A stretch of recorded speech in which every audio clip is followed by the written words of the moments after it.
Hello students, कैसे हैं आप सब लोग। स्वागत है आप सभी लोगों का हमारी यूट्यूब चैनल में। इसका नाम है वंसल, मैं हूं आकाश शर्मा। आज की वीडियो बहुत इंपॉर्टेंट होने वाली है आप लोगों की, क्योंकि आज की वीडियो के माध्यम से आप बायोलॉजी के कंप्लीट पूरी बायोलॉजी को जानने वाले हैं। इस पूरी बायोलॉजी में जितने भी मुझे मोस्ट इंपोर्टेंट लगे हैं क्वेश्चंस आंसर, वो मैं डिटेल में आप लोगों को क्वेश्चंस भी बताऊंगा, आंसर भी बताऊंगा। आज की वीडियो में हम objective question, very short question और लॉन्ग क्वेश्चन, हर एक क्वेश्चन के बारे में जानने वाले हैं। और इतने दिनों से आप लोगों को जो बेसब्री से इंतजार था कि सर आपको कुछ अलग हटके क्वेश्चन लेके आइए, तो मैं आप लोगों को बता दूं, इस क्वेश्चन को जो मैं लेकर आया हूं, ये क्वेश्चन सभी आप लोगों के, ये आप लोगों को मॉडल में मिल जाएंगे, ठीक है ना। लेकिन आप लोगों को बता दूं, मॉडल में से बहुत सारे क्वेश्चंस हैं, लेकिन कौन कौन से इंपोर्टेंट हैं, पूरी कंप्लीट बायोलॉजी के 120 क्वेश्चंस मैं आप लोगों को प्रोवाइड कराने वाला हूं। और डिटेल में उन जो क्वेश्चंस हैं उनको मैं डिस्कस करूंगा आप लोगों से, उनकी पूरी हिंट में आप लोगों को बताऊंगा कैसे क्वेश्चंस करना है। मतलब कहने का ये है, इस वीडियो को देखने के बाद आप लोगों को लगेगा कि हां, हम 101% हम बायोलॉजी में अच्छे नंबर ले आएंगे।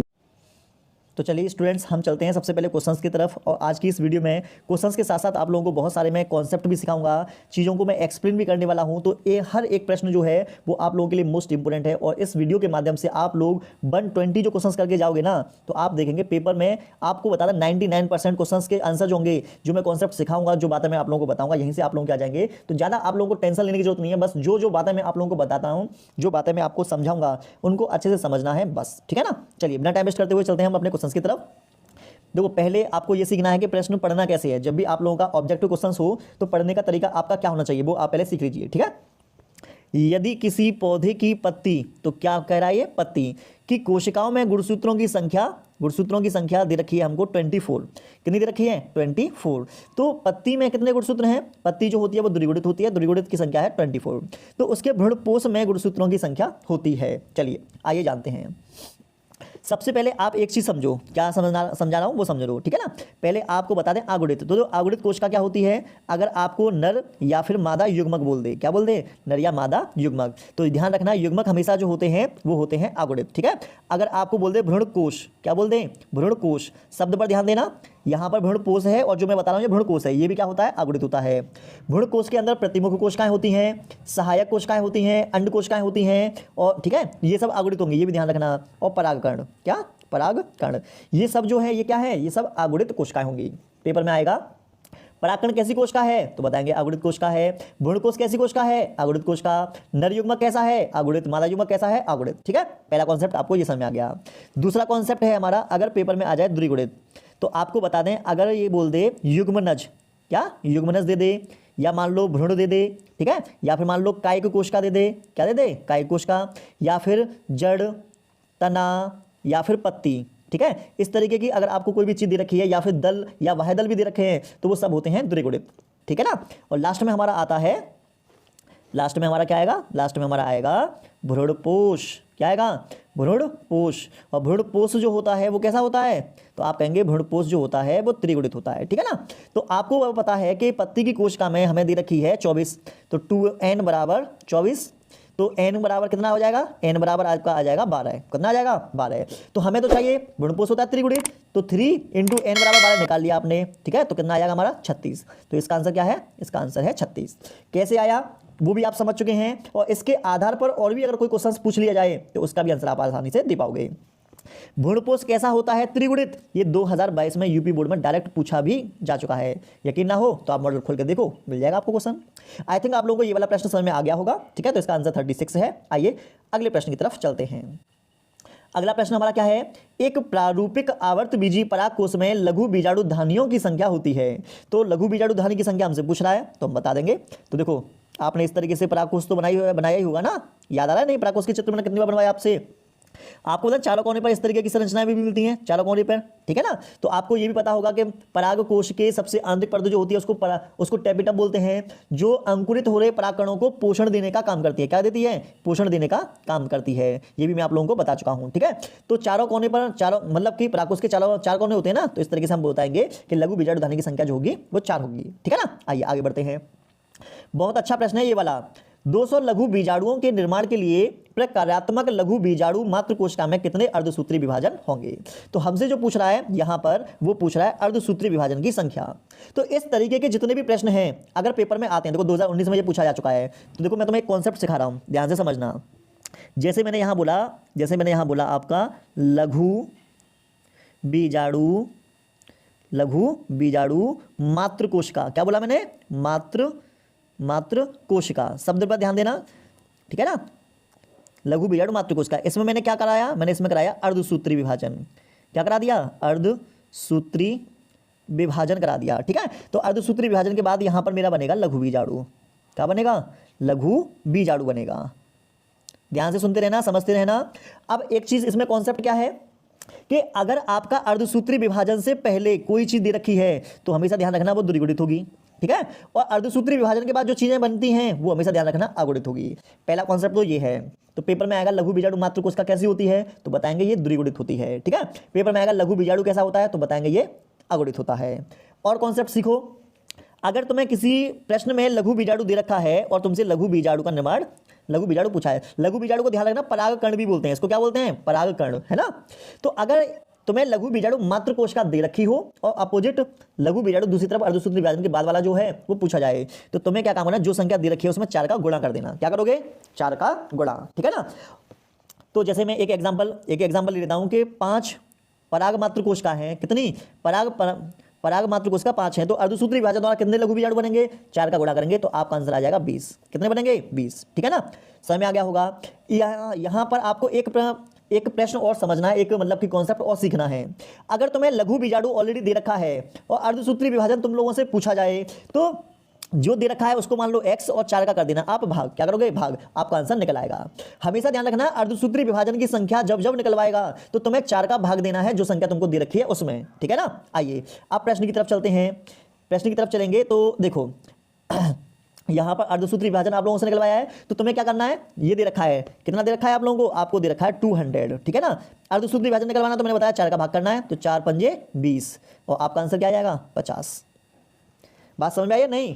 अगर आप लोगों को ये प्रश्न समझ में आ गया तो मुझे कमेंट करके बताओ यस सर, ये वाला कॉन्सेप्ट जो है हमें पूरी तरीके से समझ में आ गया है, क्योंकि इसके आधार पर और भी आप लोगों को क्वेश्चन देखने को मिलेंगे, ठीक है ना। आइए आगे बढ़ते हैं। आगे हम बढ़ेंगे तो दे रखा है एक ही पादप के एक पुष्प के पराग कणों का दूसरे पुष्प के वर्तिकाग्र तक का स्थानांतरण कहलाता है। समझना, पहले समझो स्वयुग्मन क्या होता है। जैसे मान लो मेरे पास ये फूल है, चलो मैं तुम्हें कॉन्सेप्ट सिखा रहा हूँ, इन सभी कॉन्सेप्ट को सिखा रहा हूँ तुम्हें, है ना। चलो आइए देखते हैं। मेरे पास मान लीजिए ये कोई फूल है, ठीक है, ये रहा फूल और ये रहा हमारा पुंकेसर, तो ये रहा हमारा परागकोश, ठीक है। इसी पुष्प का परागकण इसी पुष्प के वर्तिकाग्र पर पहुंचता है तो उसे कहा जाता है स्वयं निषेचन। क्या बोलेंगे उसे? स्वयं निषेचन। अब मैंने क्या काम किया? एक मैंने फूल और बना लिया, ये लीजिए बन गया फूल, ये लीजिए हमारा बन गया पुंकेसर और ये परागकोश बन गया।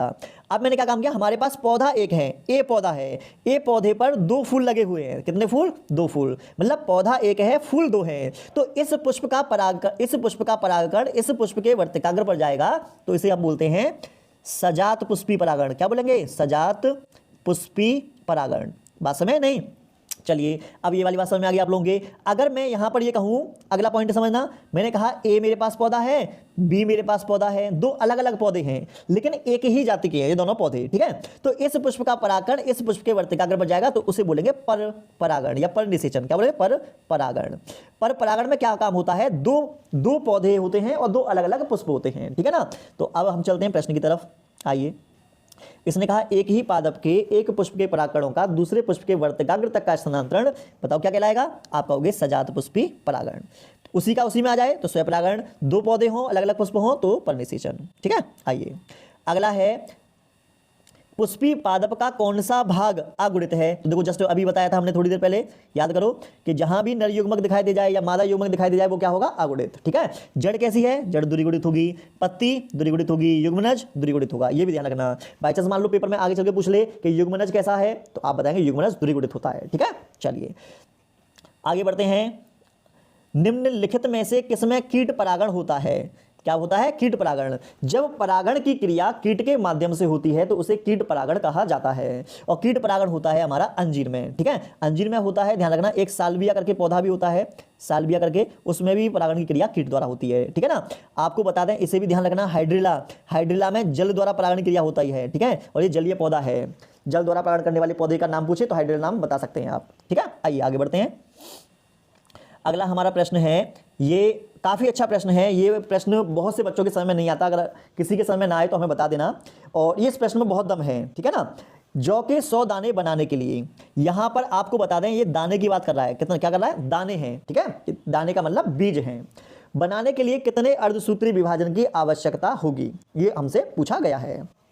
तो सबसे पहले आप इसका डायरेक्ट आंसर याद कर लो पहले तो, कि 100 दाने हमें बनाने हैं जौ के, तो हमें 125 अर्धसूत्री विभाजन की आवश्यकता होने वाली है, ठीक है ना। चलिए सबसे पहले तो हमने ये देख लिया, अब और बात कर लेते हैं कुछ आगे। देखो क्या दे रखा है हम लोगों को, 100 नरयुग्मक बनाने के लिए, नरयुग्मक जानते ही होंगे अवरोध है, 100 नरयुग्मक बनाने के लिए 100 परागकण चाहिए। कितने परागकण चाहिए मुझे, 100 परागकण चाहिए, ठीक है भाई। मुझे 100 नरयुग्मक बनाने हैं तो 100 परागकण मुझे चाहिए, और जिनका 25 पराग मात्र कोशिकाओं में अर्धसूत्री विभाजन होने वाला है 25। तो देखो इसका मतलब क्या है, इसका मतलब क्या है वो मैं तुम्हें सिखाता हूं। मेरे पास 25 पराग मात्र कोशिकाएं हैं, कितनी, 25, और इनमें अर्धसूत्री विभाजन होगा तो मुझे कितने बनेंगे, 4 का गुणा कर दूंगा, 4 गुणा करूंगा 100, मेरे पास क्या बन जाएंगे, परागकण। क्या बन जाएंगे, 100 परागकण बन जाएंगे। अब ये 100 परागकण 100 नरयुग्मक का निर्माण करेंगे, कितने का, 100 नरयुग्मक का। अब हमने कहा यहां पर हमारा क्या आता था, अर्धसूत्री विभाजन, अर्धसूत्री विभाजन आता था। तो हमें अर्धसूत्री विभाजन निकालना है, तो क्या करेंगे, 100 में 4 का भाग देंगे तो हमारा आ जाएगा 25। तो यहां से तो हमारा आ गया 25 आंसर, कितना आ गया, 25। इसे आप ध्यान रखना, अर्धसूत्री विभाजन 25 आ गया। आगे बढ़ते हैं, आगे बढ़ेंगे। 100 अंड निर्माण कोशिका का 100 अंड कोशिकाओं का निर्माण 100 दीर्घ बीजाणुओं से होगा जो 100 अर्धसूत्री विभाजन से बनेंगे, ठीक है भाई। 4 करके देखते हैं इसका आंसर क्या आएगा। हमारे पास मान लीजिए यहाँ पर हमें 100 दीर्घ बीजाणु, 100 अंड, 100 अर्धसूत्री विभाजन बनेंगे, ठीक है। तो यहाँ से हमने क्या काम किया, यहाँ से हम क्या काम करेंगे, 100 अर्धसूत्री विभाजन है तो इसका मतलब 4, ठीक है। तो देखो हमने क्या काम किया, अंड हमें चाहिए 100, तो लघु भी सॉरी दीर्घ बीजाणु, गुरु बीजाणु बोल सकते हैं, चलो हम गुरु बीजाणु, गुरु बीजाणु, ठीक है। गुरु बीजाणु मेरे पास मान लीजिए क्या है, 100 है, क्या है, 100, ठीक है ना। तो इनमें अर्धसूत्री विभाजन होगा तो यहाँ पर कितने बनेंगे, 400 गुरु बीजाणु बनेंगे, कितने बनेंगे, 400 गुरु बीजाणु। ये गुरु बीजाणु मातृकोश का है, ये वाली ध्यान रखना, ये मातृकोश का है। तो यहाँ बनेंगे 400, इसकी एक 400 है, ये तो समझ में आ गया। 400 में से 300 हो जाएंगे नष्ट, 300 नष्ट हो जाएंगे, 100 बचते हैं यहाँ पर अंड। कितने अंड बचेंगे यहाँ पर, 100 अंड बनेंगे, ठीक है, 100 अंड बन गए। अगर हम यहाँ पर अर्धसूत्री विभाजन निकलवाएं, इसका पहले अर्धसूत्री विभाजन निकलवाएं तो 400 का 4 में हम भाग देंगे तो हमारा आंसर आ जाएगा 100। कितना आ जाएगा, 100। तो 100 आंसर, तो क्या काम किया मैंने, 100 आंसर तो ये आ गया, 25 पहले आया था, ठीक है। तो दोनों को मिला दूंगा तो कितना बन गया हमारा, 125, ये तो आ गया आंसर, ठीक है, अर्धसूत्री विभाजन का। दाने, देखो दाने मुझे बनाने तो क्या काम करूंगा मैं, क्या काम करूंगा, देखते हैं। ए दाने मुझे बनाने, कुछ भी नहीं करना, 100 नरयुग्मक लिए, 100 अंड लिए, दोनों का निषेचन करवा दिया तो मेरे पास क्या हो जाएगा, 100 दाने बन जाएंगे। तो 100 दाने को बनाने के लिए 125 अर्धसूत्री विभाजन की आवश्यकता होगी। आई थिंक क्लियर हो गया होगा आप लोगों का ये। अगर समझ में ना आया हो तो वीडियो को क्या काम करना, दोबारा बैक लेके जाइए, दोबारा इस कॉन्सेप्ट को समझिए, ठीक है। आइए आगे क्वेश्चन की तरफ चलते हैं। आगे हमारा प्रश्न है, यदि किसी पौधे के परागकण में क्रोमोसोम की संख्या 21 है, ठीक है, कॉन्सेप्ट सीखो। परागकण होता है भाई साहब अगुणित, ठीक है, और अगुणित कोशिका में कितनी दे रखी है, 21 दे रखे हैं। देखो 2022 में पूछा गया ये। तो अंड कोशिका भी कैसी होती है, अगुणित, और युग्मनज होता है द्विगुणित। कि क्रोमोसोम की संख्या बताओ, बहुत आसान है। अगर परागकण अगुणित है, इसमें 21 है, तो सिंपल सी बात है, अंड कोशिका में भी कितना हो जाएंगे, 21 हो जाएंगे, ठीक है। और युग्मनज दे रखा है 2n, ठीक है, तो 2 के 2 ले लो और n बराबर तुम्हें पता है 21 है, ठीक है। तो 2 एकम 2, 2 दूनी 4, ये आ गया 42। इस तरीके से आपका आंसर निकल आएगा 21 और 42। देख लो तुम्हारे सामने है, देखो यहाँ पर ये प्रिंटिंग मिस्टेक है, 21 है, परागकण में 21 गुणसूत्र हैं, यह अगुणित क्रोमोसोम की संख्या है, इसलिए अंड कोशिका भी अगुणित है तो इसमें भी 21 होगी। युग्मनज द्विगुणित होता है तो इसमें 42 होंगे। देख लो 2022 में किस तरीके से प्रश्न बना है और वो भी आपके सामने है, ठीक है। आइए आगे बढ़ते हैं। आगे हम बढ़ेंगे, एक पुष्पी पादप में द्विगुणित संख्या में गुणसूत्रों की संख्या 16 है, ठीक है, कोई दिक्कत वाली बात नहीं है। देखो यहाँ पर क्या दे रखा है, द्विगुणित का मतलब 2n बराबर संख्या दे रखी है हमें 16, ठीक है। तो उसके गुणसूत्रों की संख्या बताओ। परागकण कैसा होता है, परागकण भाई साहब होता है अगुणित। तो ये 16 है और ये है n, तो आधा कर दो, आधा करोगे तो कितना आएगा आंसर, आधा करोगे तो आंसर आएगा 8, ठीक है। अंड कोशिका भी अगुणित होती है तो इसका आंसर भी क्या आएगा 8। पत्रदल ये होता है द्विगुणित, तो द्विगुणित तो हमें पता ही है, द्विगुणित दे रखा है 16 तो ये आएगा 16। प्रतिमुख कोशिका अगुणित होती है तो आंसर आ जाएगा 8। प्राथमिक भ्रूणपोष केंद्रक ये होता है त्रिगुणित, देखो वैसे आंसर देख रखे हैं इधर। एक मिनट, सही है, बहुत बढ़िया। आगे बढ़ते हैं। हाँ त्रिगुणित है, तो हमें पता है कि 8 है हमारा अगुणित, तो 3n करेंगे, 8 3 24, तो हमारा आंसर आ जाएगा 24। ये देखिए, ठीक है ना।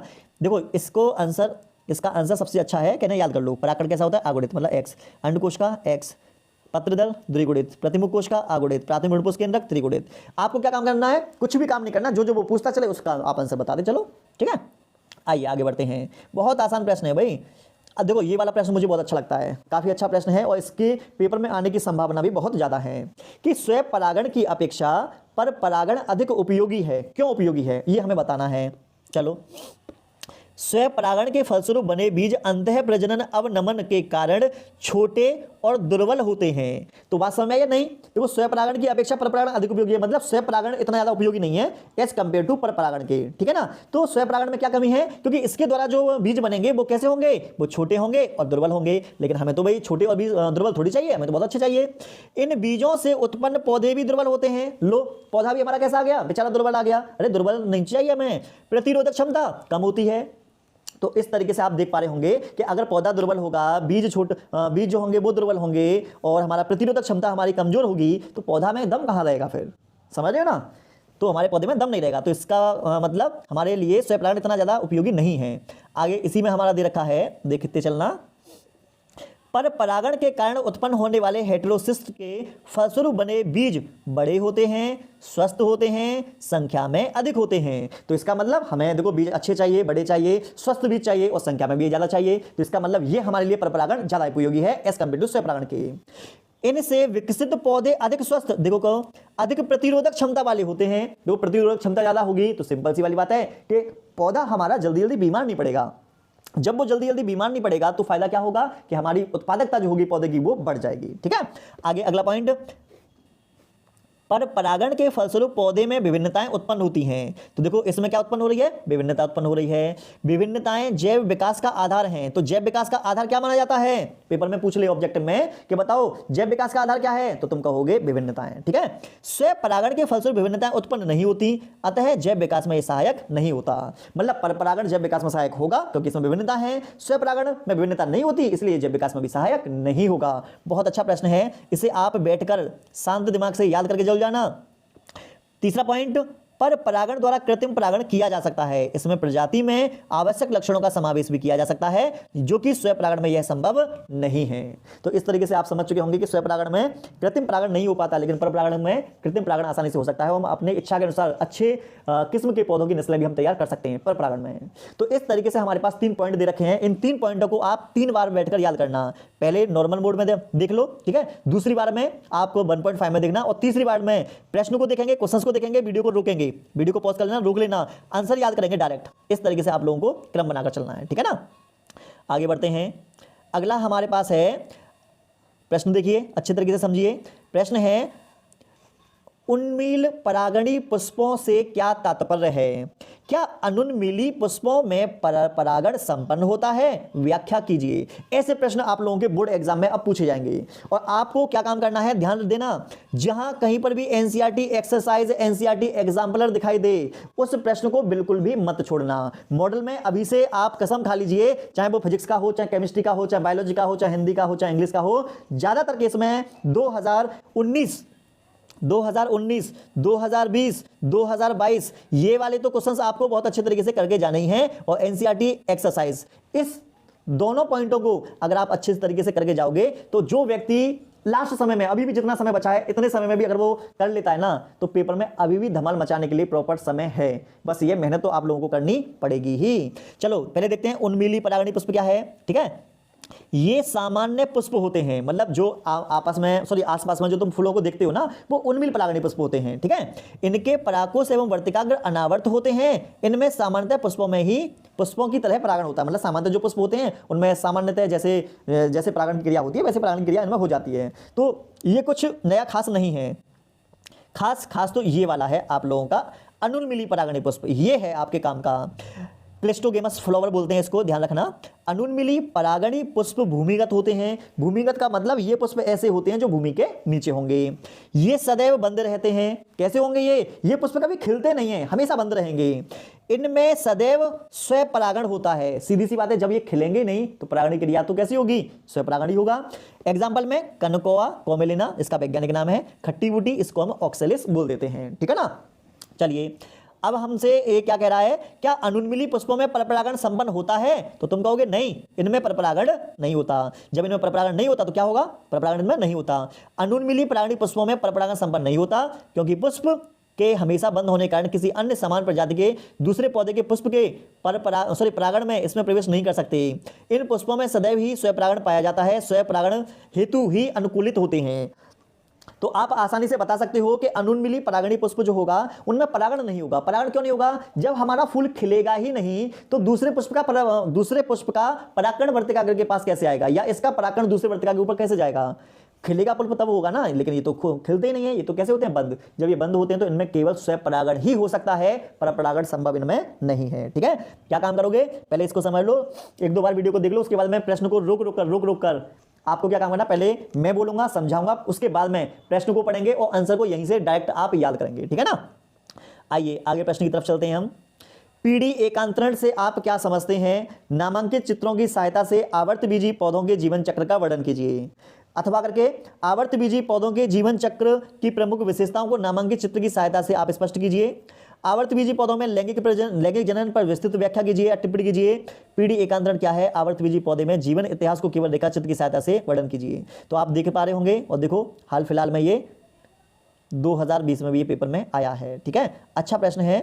आपको क्या काम करना है, अच्छे तरीके से इसको समझना है, अच्छे तरीके से याद करना है, और पेपर में इसके आने की संभावना है ना। चलो, पादपों के जीवन चक्र में दो प्रमुख अवस्थाएं बीजाणुविद होती है, पहली अवस्था, और एक होती है युग्मकोद्भिद, जो एकांतरित होती है, मतलब एक के बाद एक आती है।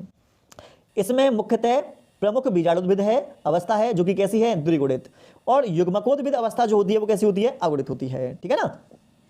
बीजाणुविद अवस्था जड़, तना, पत्ती, पुष्प, फल, बीज की अवस्था है, मतलब बीजाणुविद में जड़, तना, पत्ती, फूल, फल सब कुछ बनता है इसमें। इससे अर्धसूत्री विभाजन द्वारा, हमेशा ध्यान रखना, यहां पर देखो एक कॉन्सेप्ट और सीखने को मिला तुम्हें, अर्धसूत्री विभाजन द्वारा क्या, परागकण, और परागकण जो होता है वो अगुणित होता है, ध्यान रखना। ठीक है, तथा भ्रूणकोश युग्मकोद्भिद अवस्थाएं विकसित होती हैं। तो युग्मकोद्भिद अवस्था है ना, भ्रूणकोश जो है ये भी कैसा है, अगुणित, ध्यान रखना। अर्धसूत्री विभाजन के बाद जो भी चीजें बनती हैं वो अगुणित होती हैं, ये कहना चाहता हूं मैं। फिर हमने कहा युग्मकोद्भिद अवस्था कम समय तक रहती है, कैसी रहेगी, कम समय तक, यह बीजाणुद्भिद पर निर्भर होती है। तो युग्मकोद्भिद अवस्था बीजाणुद्भिद पर क्या होगी, निर्भर, है ना। युग्मकोद्भिद से नर तथा मादा युग्मक बनते हैं, और नर युग्मक हो या मादा युग्मक हो ये दोनों ही अगुणित होते हैं, ध्यान रखना। युग्मकों के मिलने से युग्मनज बनता है, तो दो युग्मक बनेंगे, दो युग्मक होंगे, दोनों युग्मक आपस में मिल जाएंगे, n+n निषेचन के द्वारा मिल जाएंगे तो युग्मनज बन जाएगा। तो युग्मनज कैसा होता है, द्विगुणित, ये भी ध्यान रखना। फिर हमने कहा यह वृद्धि तथा विभाजन द्वारा बीजाणुविद को विकसित करता है। दोनों अवस्थाओं में एक के बाद एक के आने को पीढ़ी एकांतरण कहते हैं, मतलब एक के बाद एक आती रहेंगी तो उसी क्रिया को क्या कहा जाएगा, पीढ़ी एकांतरण। ठीक है, इसका स्क्रीनशॉट ले लेना, या तो स्क्रीनशॉट ले लो या फिर डायरेक्ट याद कर लो, वो आपकी इच्छा, कैसा करना है आपको। पॉइंट देखते हैं आवर्तबीजी पौधे का जीवन चक्र में। पहला, आवर्तबीजी पौधा द्विगुणित बीजाणुविद होता है। जनन हेतु क्या है, पुष्प हैं। पुष्प में क्या होंगे, पुंकेसर तथा अंडप। तो पुंकेसर का संबंध किससे है, नर से, अंडप का संबंध किससे है, मादा जननांग से। तो पुंकेसर पुष्प का नर जननांग है, और अंडप या स्त्री केसर पुष्प का मादा जननांग होता है, ये भी आप ध्यान रखना, ऑब्जेक्टिव में आ सकता है। फिर हमने कहा पुंकेसर के पराग कोश में लघु बीजाणु मात्र कोशिकाओं से अर्धसूत्री विभाजन द्वारा अगुणित लघु बीजाणु बनते हैं। अब आपको समझ में आ गया होगा कि जो पराग कोश है ना, पराग कोश के अंदर क्या बनेंगे, परागकण बनेंगे, ये ध्यान रखना। ठीक है ना। और लघु बीजाणु मात्र कोश का, तो मात्र कोश का शब्द जहां पे लग जाए तो समझ जाना कि वो द्विगुणित होता है। अर्धसूत्री विभाजन द्वारा अगुणित लघु बीजाणु बनते हैं, तो अर्धसूत्री विभाजन द्वारा परागकण बनेंगे, तो ये क्या होंगे, अगुणित। ठीक है। पुंकेसर व अंडप रूपांतरित बीजाणु पर्ण का प्रतिनिधित्व करते हैं। अगला है अंडप के अंडाशय में बीजांड बनते हैं। क्या बनते हैं, बीजांड। ध्यान रखना, आने वाले समय में इस बीजांड से ही बीज बनेगा और इस अंडाशय से ही फल बनेगा, ये भी ध्यान रखना। बीजांड में अर्धसूत्री विभाजन के द्वारा 4 अगुणित गुरु बीजाणु बनते हैं। क्या बनेंगे, 4 अगुणित गुरु बीजाणु। ठीक है, जिनमें से एक गुरु बीजाणु भ्रूणकोश बनाता है। ठीक है, इसका मतलब 4 थे, 4 में से एक बनाएगा और 3 जो कोशिकाएं होंगी वो नष्ट हो जाती हैं, ध्यान रखना। इसी में अंडकोश का स्थित होती है। तो अंडकोश का जो है वो कैसी है, अंडकोश का आगुणित होती है, ध्यान रखना। भ्रूणकोश जो होता है वो भी आगुणित होता है, ये भी आप ध्यान रखिएगा। और भ्रूणकोश को ही मादा युग्मकोद्भिद बोलते हैं, ये भी आप ध्यान रखिएगा, ठीक है। यहाँ पर आप लोगों को इस का डायग्राम भी दे रखा है, ये देखो पूरा जीवन चक्र दिखाया गया है यहाँ पर। आप आसानी से क्या काम करेंगे, स्क्रीनशॉट ले लेना इसका और रिवाइज करना इसे, है ना। आगे बढ़ते हैं। परागकण के फलस्वरूप परागकण वर्तिकाग्र पर पहुंचते हैं। परागकणों के अंकुरित होने से पराग नलिका बनती है। पराग नलिका में नर युग्मकों को बीजांड में स्थित भ्रूणकोश तक पहुंचा देती है। तो नर युग्मक जो बनते हैं पराग नलिका के अंदर वो 2 बनते हैं, ये भी आप ध्यान रखिएगा, ठीक है। अगला पॉइंट, आवर्तबीजी पौधे में द्वि निषेचन होता है। मतलब आवर्तबीजी पौधे को ही पुष्पीय पादप या फिर एंजियोस्पर्मी पादप बोलते हैं। इनमें दोहरा निषेचन होता है, मतलब निषेचन की क्रिया 2 बार होती है। एक नर युग्मक अंडकोशिका से मिलकर जायगोट बनाता है, दूसरा नर युग्मक द्विगुणित द्वितीयक केंद्र से संलेत होकर प्राथमिक भ्रूणपोष केंद्रक बनाता है, ठीक है। और त्रिगुणित प्राथमिक भ्रूणपोष केंद्रक वृद्धि करके भ्रूणपोष का निर्माण कर देता है। भ्रूणपोष का विकास भ्रूण को भोजन उपलब्ध कराना है। इसको मैं आपको समझाऊंगा, ठीक है, और अच्छे तरीके से। अभी युग्मनज वृद्धि करके विभाजन करके भ्रूण का निर्माण करता है और भ्रूण बीजाणुविद का निर्माण करेगा, ठीक है। अब बात करते हैं हम अपनी, यहाँ पर आते हैं। चलो, ये मेरे पास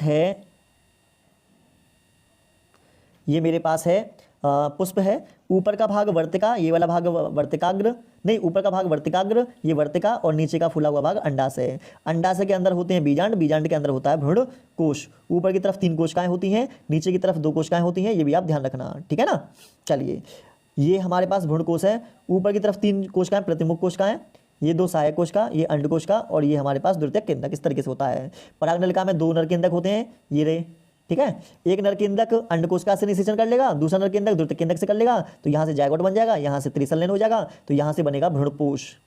क्या बनेगा, भ्रूणपोष, और यहाँ से बनेगा सिर्फ भ्रूण, ठीक है ना। भ्रूणपोष भ्रूण को पोषण देता है, ये भी आप ध्यान रखना। निषेचन कितनी बार हुआ, 2 बार, इसी को दोहरा निषेचन बोलते हैं। चलिए, अगला प्रश्न है हमारा, अगले चैप्टर से संबंधित है। समरूप जुड़वा बच्चे पैदा होते हैं। तो समरूप जुड़वा बच्चे पैदा होंगे कब, एक निषेचित अंड 2 कोरक खंडों में विभक्त होकर पृथक पृथक 2 स्वतंत्र भ्रूण के रूप में विकसित होता है, तब जाके समरूपी जुड़वा बच्चे पैदा होते हैं। चलो, एक कॉन्सेप्ट और सिखा रहा हूं मैं।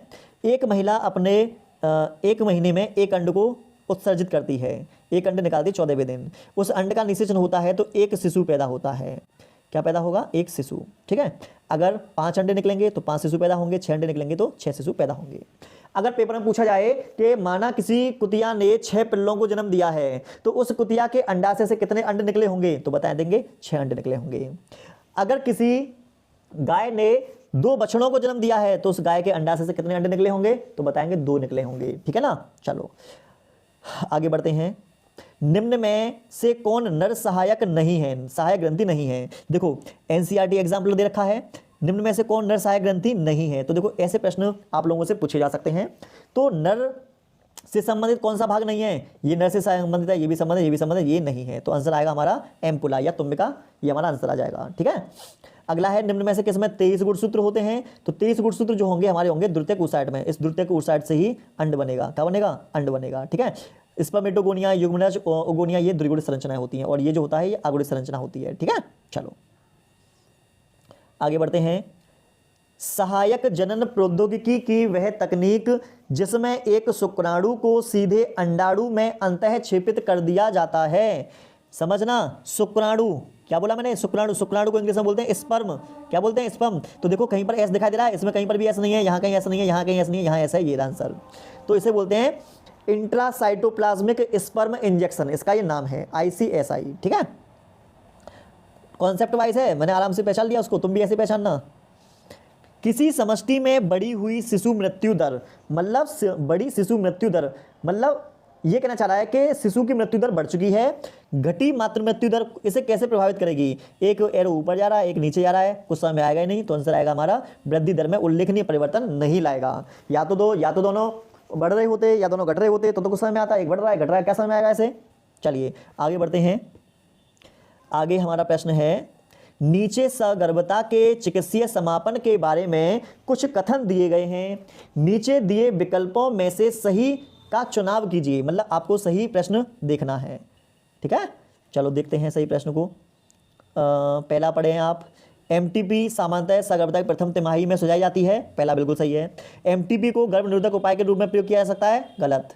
एमडीबी हमेशा शल्य क्रिया द्वारा संपन्न होती है, गलत। एमडीबी कराने योग्य चिकित्सा कर्मी की आवश्यक है, सही। तो पहला और तीसरा सही है। कहाँ दे रखा है, ये रहा, सॉरी पहला चौथा, ये सही है, सी। आगे बढ़ते हैं। सहायक जनन प्रौद्योगिकी का प्राथमिक उद्देश्य क्या है? सहायक जनन प्रौद्योगिकी का प्राथमिक उद्देश्य होता है भाई कि जितने भी बंद दंपत्ति हैं, ऐसे दंपत्ति जिनके संतान नहीं होती, उनको बंद दंपत्ति कहते हैं, में वंध्यता के कारणों की जांच कर उन्हें संतान की प्राप्ति के अवसर उपलब्ध कराना। मतलब इस तकनीक में ZIFT, GIFT, ICSI, AI, बहुत सारी तकनीकों का हम इस्तेमाल करते हैं। उन सभी तकनीकों का इस्तेमाल करके या फिर किसी एक तकनीक का इस्तेमाल करके, मतलब जिनको संतान की प्राप्ति नहीं हुई है उनको संतान की प्राप्ति कराई जाती है। ठीक है, आइए आगे बढ़ते हैं। स्तनपान अनार्तव के एक गर्भ निरोधक के रूप में 2 लाभ लिखिए। क्या बताना है? लाभ बताने हैं।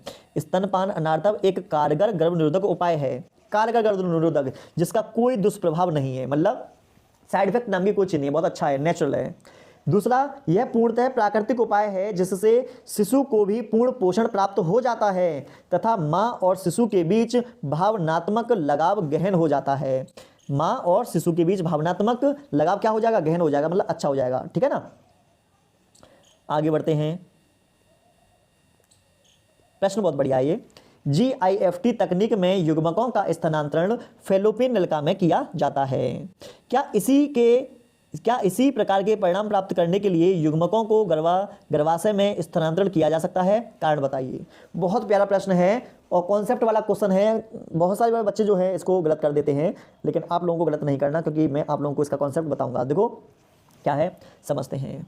GIFT तकनीक में युग्मकों का स्थानांतरण फैलोपियन नलिका में किया जाता है। हाँ बिल्कुल सही बात है यहाँ तक, क्योंकि मनुष्य में निषेचन स्तन फैलोपियन नलिका ही होता है, क्योंकि मादा में जो फैलोपियन नलिका होती है वहां पर ऐसी परिस्थितियां होती हैं जिससे आसानी से अंड का निषेचन हो सकता है। ठीक है ना, फैलोपियन नलिका वाले भाग में। फिर हमने देखा युग्मकों का स्थानांतरण अपेक्षाकृत विशाल गर्भाशय में नहीं किया जा सकता। तो मतलब जो गर्भाशय है इसका आकार काफी बड़ा होता है, लेकिन वहां पर हम युग्मकों का स्थानांतरण नहीं करते, क्योंकि गर्भाशय का पर्यावरण युग्मकों की संलयन व उत्तरजीविता के लिए अनुकूल नहीं है। साफ साफ इसमें क्या बोला गया है, देखो, गर्भाशय का पर्यावरण युग्मकों के संलयन मतलब निषेचन और उत्तरजीविता के लिए अनुकूलित नहीं है। मतलब युग्मकों को हम गर्भाशय में नहीं डाल सकते, वहां पर युग्मक संलयन मतलब निषेचन के लिए वातावरण अनुकूल नहीं है और उसकी उत्तरजीविता के लिए भी वातावरण अनुकूल नहीं है। ठीक है, गर्भाशय की एंड्रोमेट्रियम द्वारा युग्मकों का भक्षण भी किया जा सकता है। युग्मकों का भक्षण मतलब युग्मक मतलब शुक्राणु अंडाणु, उसको मारकर गर्भाशय की आंतरिक कोशिकाएं जो हैं वो खा भी सकती हैं। ठीक है, अतः युग्मक का स्थानांतरण फैलोपियन नलिका में ही किया जाता है, मतलब फैलोपियन नलिका में ही युग्मक को हम डालते हैं। वास्तव में नहीं, 8 कोशिका अवस्था तक है तो हम फैलोपियन नलिका में डालते हैं, 32 कोशिका तक जो होता है तो हम गर्भाशय में हम डाल सकते हैं। ये भी ध्यान रखना, ये भी पूछ लेते हैं कभी कभी। अगला प्रश्न, टेस्ट ट्यूब शिशु IVF इन विट्रो फर्टिलाइजेशन पर टिप्पणी कीजिए। IVF तकनीक का वर्णन कीजिए। बहुत अच्छा प्रश्न है और तुम देख पा रहे होंगे, ऐसा नहीं कि बहुत पहले पूछा गया है, 2022 में भी पेपर में आया था। समझो, टेस्ट ट्यूब बेबी शब्द एक भ्रामक शब्द है, क्योंकि सहायक जनन प्रौद्योगिकी की इस तकनीक में भी शिशु का विकास स्त्री के गर्भाशय में ही होता है। मतलब शिशु का जो विकास होगा वो कहां पर होगा? स्त्री के गर्भाशय में होगा। ठीक है, ऐसा ना समझें कि टेस्ट ट्यूब बेबी है तो मतलब कि टेस्ट ट्यूब में शिशु का विकास होगा, ऐसा नहीं है। पात्रे निषेचन इन विट्रो फर्टिलाइजेशन IVF की फुल फॉर्म है, ये ध्यान रखना, का प्रयोग होने के कारण ही इसे टेस्ट ट्यूब बेबी कहा जाता है। मतलब इसका जो निषेचन होगा वो कहां पर होगा? टेस्ट ट्यूब में होगा, इस कारण से इसको टेस्ट ट्यूब बेबी कहते हैं। यह तकनीक उन दंपतियों का प्रयोग की जाती है, उन दंपतियों के लिए प्रयोग की जाती है जिन स्त्रियों में निषेचन नहीं होता अथवा स्त्रियों में अंडाणु उत्पन्न नहीं होते। और नीचे दे रखा है, पुरुष के वीर्य में शुक्राणु कम होते हैं। मतलब किन में करेंगे? जिन स्त्रियों में निषेचन नहीं होता, स्त्रियों में अंडाणु उत्पन्न नहीं होते, पुरुष के वीर्य में शुक्राणु कम होते हैं, तब इस कंडीशन में टेस्ट ट्यूब बेबी कराया जाता है। ठीक है ना, ART की सहायता से स्त्रियों दाताओं में अंडाणु का निषेचन उसके पति या दाता के शुक्राणु प्रयोगशाला में कृत्रिम परिस्थितियों में कराया जाता है। निषेचित युग्मनज 8 कोशिकीय को भ्रूण की फैलोपियन नलिका में और 32 कोश के भ्रूण को गर्भाशय में स्थानांतरित किया जाता है। ध्यान रखना, 8 कोश का हो तो फैलोपियन नलिका में डालना है, 32 कोश का हो तो गर्भाशय में डालना है। ठीक है, गर्भावस्था पूर्ण होने पर स्त्री सामान्य शिशु के रूप में जन्म देती है। इस प्रकार के शिशु को टेस्ट ट्यूब बेबी कहते हैं। तो इस तरीके से आप लोगों को टेस्ट ट्यूब भी याद करके जाना है, अच्छे से समझना है, कुछ नहीं है, बहुत आसान है। इस प्रश्न को आप 2-3 बार जब पढ़ लोगे ना तो अपने आप समझ में आ जाएगा। पहले मैं बता रहा हूं कि वीडियो आपने एक बार देखी, कुछ भी समझ में नहीं आएगा, 100% श्योर हूं मैं, एक बार में नहीं समझ सकती। अगर आपको समझना है तो आपको मेहनत करनी पड़ेगी, आपको समझना है तो अच्छे तरीके से अपना दिमाग लगाना पड़ेगा और एक एक प्रश्न को आपको याद करके जाना है, क्योंकि यही प्रश्न वो हैं जो आपके बोर्ड एग्जाम में आने वाले हैं। ठीक है, अगला है सरोगेट मदर या सरोगेट माता पर टिप्पणी कीजिए। अब देखो इसमें देखते हैं, विश्व में विभिन्न कारणों से अनेक दंपति अपना बच्चा पैदा नहीं कर पाते हैं। कारण अनेक हो सकते हैं, बहुत से पति पत्नी के क्या है, बच्चा नहीं है। संतान सुख से वंचित रहते हैं, मतलब संतान की प्राप्ति नहीं हो पा रही है उन्हें। इस बांझपन, इसे क्या बोलते हैं, बांझपन मतलब कोई महिला बच्चे को जन्म नहीं दे पा रही है। कुछ विशेष तकनीकों की सहायता से ये दंपति बच्चा उत्पन्न कर सकते हैं, मतलब अगर हम कुछ तकनीक का इस्तेमाल करें तो उन दंपति के भी क्या हो सकते हैं, बच्चे हो सकते हैं। इन तकनीकों को सहायक जनन प्रौद्योगिकी या असिस्टेड रिप्रोडक्टिव टेक्नोलॉजीज ART कहते हैं। हम इसमें क्या काम कराएंगे, देखो हम इसमें क्या काम कराने वाले हैं, सरोगेट या परपोषी मातृत्व में भ्रूण को प्राकृतिक माता से प्राप्त करके एक अन्य स्त्री या धात्री माता के गर्भाशय में रोपित कर दिया जाता है। सरोगेट माता में यह भ्रूण जन्म तक वर्धित होता है। यह तकनीक ऐसी स्त्रियों के लिए लाभदायक है जिन्हें भ्रूण तो बन सकता है किंतु पूर्ण वर्धन के समय तक यह गर्भाशय में सुरक्षित न रख पाती हो। तो इस तरीके से हम क्या काम कर सकते हैं, सरोगेट मदर का इस्तेमाल कर सकते हैं। साल आप लोगों ने एक मूवी भी देखी होगी जिसको कहा जाता है चोरी चोरी चुपके चुपके। सलमान खान, प्रीति जिंटा और रानी मुखर्जी 3 इसमें हुआ करती थी, ठीक है ना। तो इसमें क्या होता है, सलमान खान का शुक्राणु और रानी मुखर्जी का अंडाणु का निषेचन कराकर सरोगेट मदर के अंदर इसके गर्भाशय में इसका विकास करवाया जाता है, ठीक है ना। तो सरोगेट मदर जो है, पहले तो नहीं लेकिन आज के समय में इसका विदेशों में तो बहुत ज़्यादा प्रचलन होना स्टार्ट हो भी चुका है, ठीक है। आइए आगे बढ़ते हैं। व्यक्ति जिसका जीनोटाइप IAIB है, AB रक्त समूह प्रदर्शित करता है, यह किसके कारण है, तो आप बताएंगे यह सह प्रभाविता के कारण है।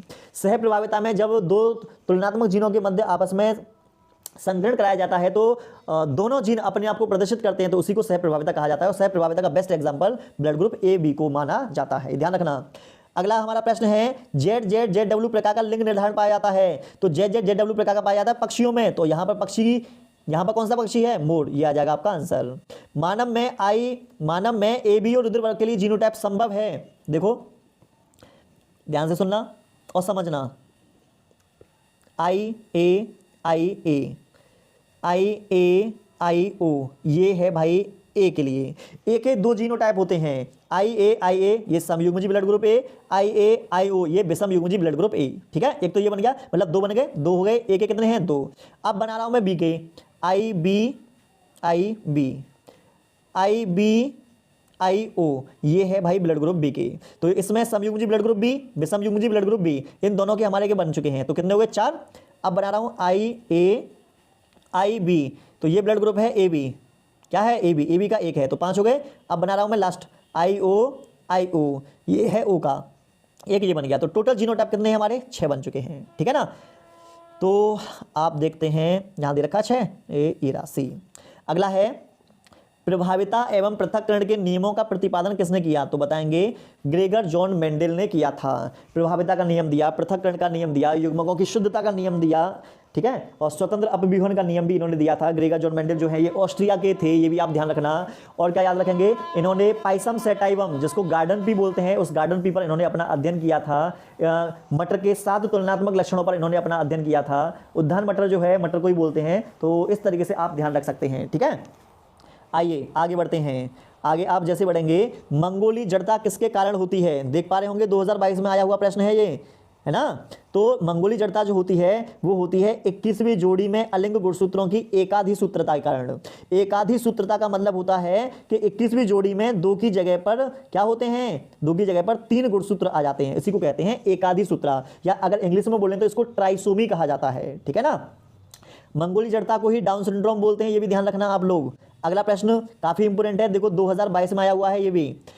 मेंडल के एकल संकर क्रॉस में मटर के लंबे और बौने पौधे का फिनोटाइप अनुपात क्रमश होता है। आइए देख लेते हैं फिनोटाइप। आपको क्या काम करना है, ये रहा हमारा लंबा पौधा, ये रहा हमारा बौना पौधा, capital T small T, capital T small T का आप संकलन करोगे तो ये आपका कैपिटल टी स्मॉल टी आ जाएगा, ठीक है। ये हमारी है F1PD, और यहाँ पर देखो दोनों कैपिटल टी हैं, तो इसे बोलेंगे समयुग्मजी समयुग्मजी बोलेंगे, बस समयुग्मजी या समयुग्मक। स्मॉल टी को बोलेंगे समयुग्मजीय बौने पौधे हैं। यहाँ पर ये संकर लंबे पौधे हैं। ठीक है, अब क्या काम करना है, इसका स्वयं कराना है। कैपिटल टी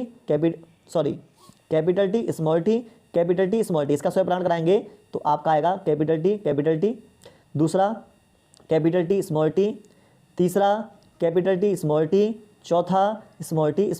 ठीक है, इसमें हमें फिनोटाइप निकालना है। फिनोटाइप का मतलब है तुम्हें देखकर बताने हैं कितने लंबे हैं कितने बौने हैं। तो ये लंबा है, ये भी लंबा है, ये भी लंबा है, तो 3 मेरे लंबे हैं, ये मेरा बौना है, एक मेरा बौना है। तो आंसर आएगा 3:1। क्या आएगा, 3:1। ध्यान रखना 3:1 जो आया ये फिनोटाइप है। अगर जीनोटाइप पूछोगे तो कैपिटल टी कितने हैं, 1, तो आप बोलेंगे ये रहा 1। कैपिटल टी स्मॉल टी कितने हैं, 2, तो 2। स्मॉल टी 1, तो आंसर आएगा, अगर फिनोटाइप पूछ लेगा ना तो फिनोटाइप आएगा 1:2:1। और हमसे क्या पूछा है, सॉरी गलती से बोल दिया, जीनोटाइप आएगा तो आएगा 1:2:1। और फिनोटाइप है तो फिनोटाइप आएगा 3:1। इस तरीके से। आइए आगे बढ़ते हैं। वर्णांध व्यक्ति रेलवे ड्राइवर क्यों नहीं नियुक्त किए जाते? काफी अच्छा प्रश्न है। तो देखो रेलवे के जो ड्राइवर है ना वो इसलिए नहीं करते क्योंकि वर्णांता वाला जो व्यक्ति है वो लाल हरा अंधापन होता है। वर्णांता के कारण वो सिग्नल को ठीक से नहीं पहचान पाता। जब सिग्नल को ठीक से पहचान नहीं पाएगा तो सिंपल सी बात है उसे हम रखेंगे क्यों, क्योंकि यहाँ तो रेलवे वगैरह में सिग्नल को पहचानने का काम तो है। देखो वर्णांध व्यक्ति प्रोटॉन दोष या डाल्टोनिज्म के कारण लाल तथा हरे रंग में स्पष्ट नहीं कर पाते। यह एक लिंग संलग्न सिंड्रोम है। रेलवे में सिग्नल हेतु लाल हरे रंगों का प्रयोग होता है, अतः वर्णांता व्यक्ति को ऐसे क्षेत्रों में नियुक्त नहीं की जाती और लाल हरे सिग्नल का प्रयोग किए जाते हैं। तो आप बिल्कुल अच्छे तरीके से समझ चुके हैं कि लाल हरा अंधापन है, वहां पर सिग्नल हो रहा था हरा, उसे दिखाई देगा लाल, है ना, या सिग्नल हो रहा था लाल, उसे दिखाई देगा हरा, तो सिग्नल में प्रॉब्लम हो जाएगी। देखो यहाँ पर रेलवे की बात है और रेलवे में देखो तुम्हें पता होगा ट्रेन में कितने सारे यात्रीगण बैठे रहते हैं। अगर कोई दुर्घटना हो गई तो हजारों लोगों का जो जीवन है वो खतरे में पड़ जाएगा। इसलिए बिल्कुल भी रिस्क हम नहीं ले सकते। इसलिए सरकार या फिर जो गवर्नमेंट जो है वो पहले जांच करवाती है आंखों की इसमें। ठीक है, एक असामान्य मानव पुरुष जो फिनोटाइप जिसमें एक अतिरिक्त एक्स लिंग गुणसूत्र निहित होता है। देखो XXY है, किसका कारण उदाहरण है, क्लाइनेफेल्टर सिंड्रोम। इसमें एक लिंग गुणसूत्र क्या हो जाता है, बढ़ जाता है। एक लिंग गुणसूत्र बढ़ जाएगा तो बन जाएगा क्लाइनेफेल्टर सिंड्रोम। अगर एक गुणसूत्र कम हो जाएगा तो बन जाएगा हमारा टर्नर सिंड्रोम। टर्नर सिंड्रोम में कितने होते हैं, 45 गुणसूत्र होते हैं। ठीक है ना, आगे बढ़ते हैं। चेकर बोर्ड द्वारा अनुवांशिकी परिणाम को सर्वप्रथम किस वैज्ञानिक ने प्रदर्शित किया था? तो बताएंगे पुन्नेट ने। देखो इस तरीके से तुम बॉक्स से जो बनाते हो ना प्रश्न करते समय, तो ये जो हमारा है इसको चेकर बोर्ड बोलते हैं और इस चेकर बोर्ड की खोज पुन्नेट ने की थी, है ना। आगे बढ़ते हैं। रक्त समूह ए वाली मां और रक्त समूह ओ वाले पिता के बच्चों में किस प्रकार का रक्त समूह संभव होगा? 2022 में पेपर में पूछा जा चुका है ना। आइए पहले इसको देख लो, कितना मस्त प्रश्न है। देखो ये वाला देखना, मानव में गुणसूत्र की संख्या 46 है ना 2022 में। कितना मजाक कर दिया इन्होंने 2022 में। चलो पहले निकालते हैं हम ब्लड ग्रुप को निकालने के लिए पहले ऐसे एक 4 बॉक्स बनाएंगे। ठीक है, हमारे पास दे रखा है IA, ठीक है, और दे रखा है IO।